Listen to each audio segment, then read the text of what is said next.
Hello, friends. Do you love to travel and learn about new places and things? Great! Then you are in the right place. Join Jasmine the cat and Gracie the tortoise as they have fun exploring the USA, the world, and beyond. Hello, friends. It's Jasmine, the jazzy gray cat, here with my bestie Gracie, the super smart tortoise. Say hi, Gracie. Greetings, my good friends. Gracie here. I'm so glad you joined us today as we travel way back in time, over 400 years. Like no phones, no electricity, no snacks in the pantry kind of back in time. Yikes, I'm nervous already. Relax, Jasmine. You'll be fine. Today's adventure takes us to the year 1607 and a place called Jamestown, Virginia, the first permanent English settlement in North America. If you're sure, but I'm bringing a snack and a special guest, someone who actually lived in Jamestown. Good day to you. My name is Jane, and I am 10 years old. I came to Jamestown not long after it settled in 1608. Wait, you're really from Jamestown? And I can tell you life here is nothing like you'd imagined. Jane, what was Jamestown like when you arrived? Were there houses and schools and playgrounds? Unfortunately, no. It was muddy, very muddy. Our fort was made of wooden posts, and the river was wide. But the water was not always safe to drink, so some people got very thirsty. No clean water. That was awful. Lots of people felt ill, the summers were hot, and the mosquitoes never rested. Bzz, bzz, bzz. No, thank you. The first settlers came on 3 ships, the Susan Constant, the Godspeed, and the Discovery, and they carried about 100 men and boys from England. They braved crossing the Atlantic Ocean, hoping to find gold, land, and a better life. After months at sea, they landed at a large river. They named it the James River and the settlement after King James of England. The settlers should have been more careful in picking out their spot. They did pick a spot that was easy to protect, but it had swampy land, dirty water, and as we mentioned before, lots of mosquitoes. Many believed they would get rich quickly. Spoiler alert, there was no gold. Instead, they found hard labor. History lesson. Always read the fine print. And there were other people here first? Jane, who lived near Jamestown. The Powhatan people. This land was theirs long before we arrived. The Powhatan were smart. They knew how to grow food, fish, and survive here because it was their home. I wonder if they were happy that you came. Sometimes they traded food with us like corn, fish, and meat.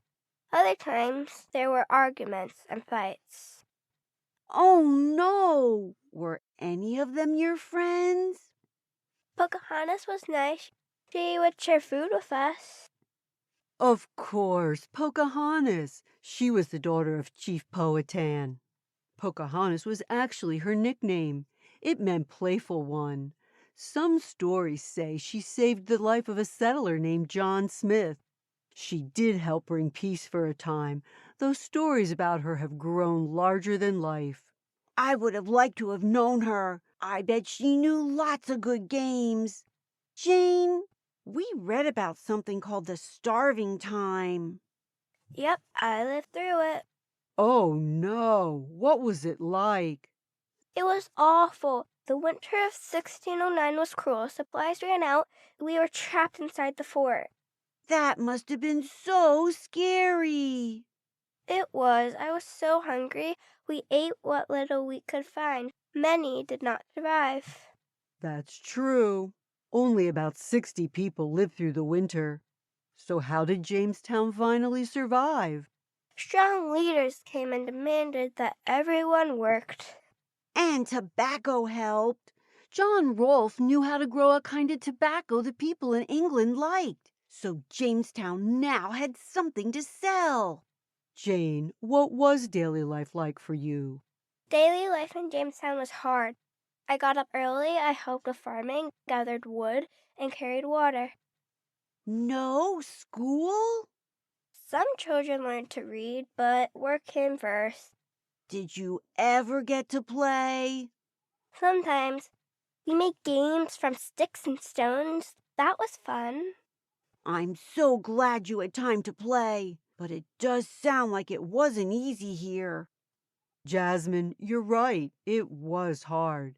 People farmed, cooked over fires, and fixed wooden buildings. The clothes were itchy, and doctors didn't have much medicine. But things did get better. By 1619, Jamestown changed again. The House of Burgesses was formed. Men were allowed to help make laws for the colony. That was a good thing. But it was also the year the first enslaved Africans arrived. That's a sad and unfair part of our history. Yes, it changed the colonies forever, and not for the better. It's important to learn the whole story, even the hard parts. Jane, what do you want kids today to know about Jamestown? Life was hard, but we worked together and we made it. And that history includes bravery and mistakes. Thank you for listening. Remember us, not just as settlers, but as people. Bye. Bye, Jane. Thanks for coming. You're a great friend. Goodbye now, Jane. Thank you so much for giving us a real up-close look about what it was like to live in the original Jamestown. That's right. Jamestown wasn't perfect, but it sure shaped the future. Thanks for sharing your story, Jane. It also reminds us that Native American tribes were already here and played a huge role in our history. Friends, if you want to know more about Jamestown, you can always visit here. Gracie, not everybody is so lucky and has a time machine like we do. How can they get there? Well, Jasmine, they don't need a time machine. Friends, if you want to know more about Jamestown, you can visit Jamestown now. Just go to Virginia and visit the Jamestown settlement. 1607 is a really long time ago, and it was only made of wood. You're right, Jasmine. The original fort is gone, but the fort has been rebuilt. You can also see ships and a colonial village. People dress in costumes and demonstrate skills like glass blowing and blacksmithing. Wow! Sounds like so much fun. We can even go to the archaeological museum and see real things that the people used. I want to walk around where the original fort was. You can explore and learn how people like Jane really lived. That's right, friends. Keep wondering, keep learning, and keep exploring. Yeah, and don't forget to come back next time for another cool adventure. Bye now. Say goodbye, Gracie. Goodbye, my dear friends. See you next time. Hey everybody, thanks for joining Jasmine and Gracie on their adventure today. Come back next week for the next one. Hello, everybody. It's Gwen here. If you want to know more about the places we visited, just go to our website, jasmineandgracie.podbean.com, and go to the sources page, and you can find out all about the great places that we visited. See you next week. Bye-bye.